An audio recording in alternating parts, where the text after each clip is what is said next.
The Adventures of Pinocchio by Carlo Collodi. Chapter 14. "Dear, oh dear! When I come to think of it," said the Marionette to himself, as he once more set out on his journey, "we boys are really very unlucky. Everybody scolds us, everybody gives us advice, everybody warns us. If we were to allow it, everyone would try to be father and mother to us, everyone, even the talking cricket. Take me, for example. Just because I would not listen to that bothersome cricket, who knows how many misfortunes may be awaiting me? Assassins, indeed! At least I have never believed in them, nor ever will. To speak sensibly, I think assassins have been invented by fathers and mothers to frighten children who want to run away at night. And then, even if I were to meet them on the road, what matter? I'll just run up to them and say, 'Well, signori, what do you want? Remember that you can't fool with me. Run along and mind your business.' At such a speech, I can almost see those poor fellows running like the wind. But in case they don't run away, I can always run myself." Pinocchio was not given time to argue any longer, for he thought he heard a slight rustle among the leaves behind him. He turned to look, and behold! There in the darkness stood two big black shadows, wrapped from head to foot in black sacks. The two figures leaped toward him as softly as if they were ghosts. "Here they come," Pinocchio said to himself, and not knowing where to hide the gold pieces, he stuck all four of them under his tongue.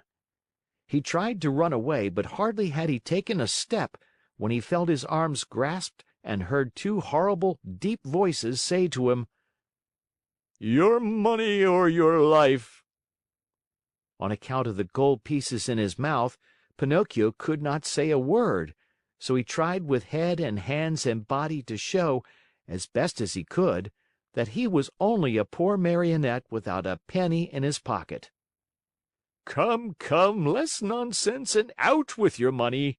cried the two thieves in threatening voices.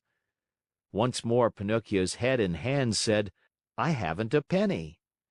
"Out with that money or you're a dead man," said the taller of the two assassins. "Dead man," repeated the other. "And after having killed you, we will kill your father also."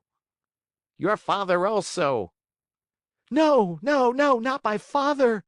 cried Pinocchio, wild with terror, but as he screamed, the gold pieces tinkled together in his mouth.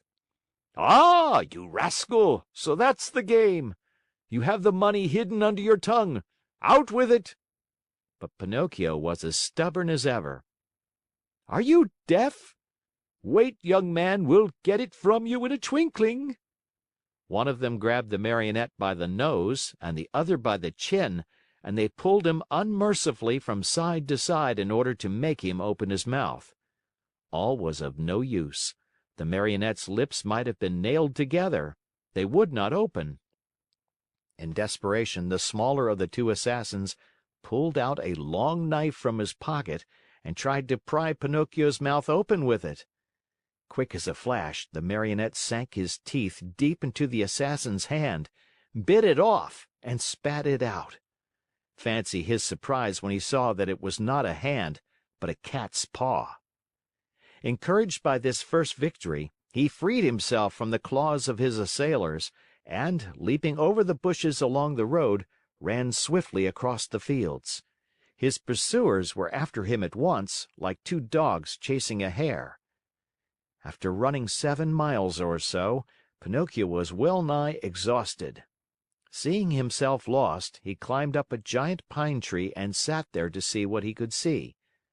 The assassins tried to climb also, but they slipped and fell.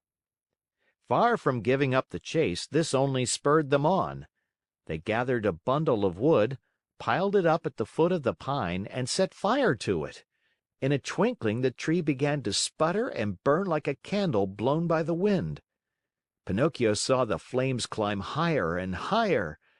Not wishing to end his days as a roasted Marionette, He jumped quickly to the ground and off he went, the Assassins close to him, as before. Dawn was breaking when, without any warning whatsoever, Pinocchio found his path barred by a deep pool full of water the color of muddy coffee. What was there to do? With a "One, two, three!" he jumped clear across it. The Assassins jumped also, but not having measured their distance well, splash!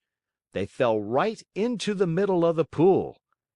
Pinocchio, who heard the splash and felt it too, cried out laughing, but never stopping in his race: "A pleasant bath to you, signori!" He thought they must surely be drowned and turned his head to see. But there were the two somber figures still following him, though their black sacks were drenched and dripping with water. End of chapter.